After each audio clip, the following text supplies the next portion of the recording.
فرافير راوية وبالفصحى فرافير، طعم مخيف يسقع صقع.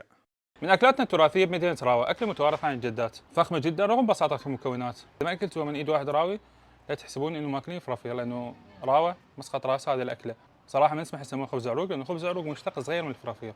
كل فرفورة أطيب من 77 خبز عروق. حتى أكو شاعر يقول: لا تستوي فرفورة منا وخبزتهم، هل تستوي البغلة العرجاء والفرس؟ البغلة العرجاء خبز عروق أكيد.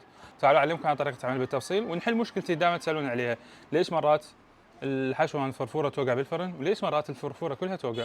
تابعوا الفيديو. بالنسبة للحشو استخدمت كيلو ونص من لحم العجل مع 300 غرام من الشحم، يعني كل كيلو خلوا عليه 200 غرام، ممكن توصلوا ل 250 بس 200 كلش كافي ولطيف بالأكل. ثرمتوه ثرم وسط، خليتوا عليه كوب ونص من الكرفس مثروم ناعم، وراح أخلي كذلك كوب كبير من البصل كذلك مثروم ناعم حيل بمحضرة الطعام.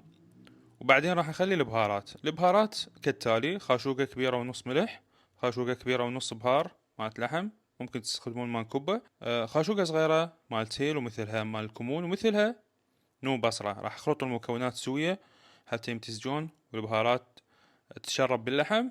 بعدين على خطوة مهمة، ناس تقول شلون توقع الحشوة، هاي الحركة ما راح تخلي الحشوة توقع، تخلون فد ربع كوب من الطحين تخلطوه مع الحشوة.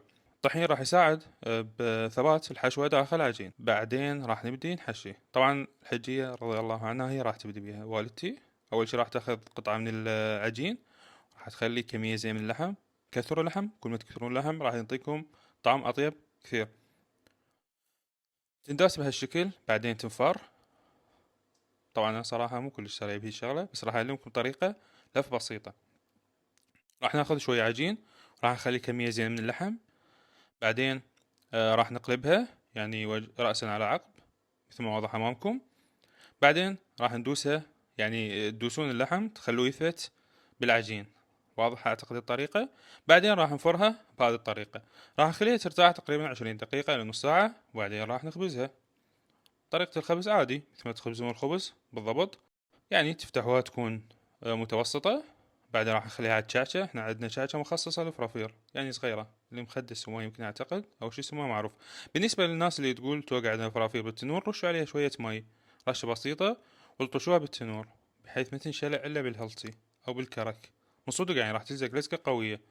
وبس والله تخلون النار متوسطة حتى تستوي بشكل متكامل. شوفون الدهن ماله راح يقوم ينزل، راح يصير عندكم لون حلو مثل ما واضح امامكم. اللون يخبل. اكو ناس تقول شلون يستوي اللحم داخل العجين، يستوي يصير رهيب جدا. شوفوا شلون الظهر ماله مستوي. وبس والله شوفوا شلون اناقة، شلون لطافة، شلون تاكلوها بشكل طيب. تخلون طرش مال خيار وشريحة مال طماطة وشوية اي خضار عندكم، ريحان كرفس كلها طيبة. وبس والله شوفوا الفخامة، شوفوا كمية اللحم رهيبة جدا. واكيد جربوها مع اللبن، عالم ثاني من النكهات. جربوها، عليكم بالعافية ان شاء الله يا رب.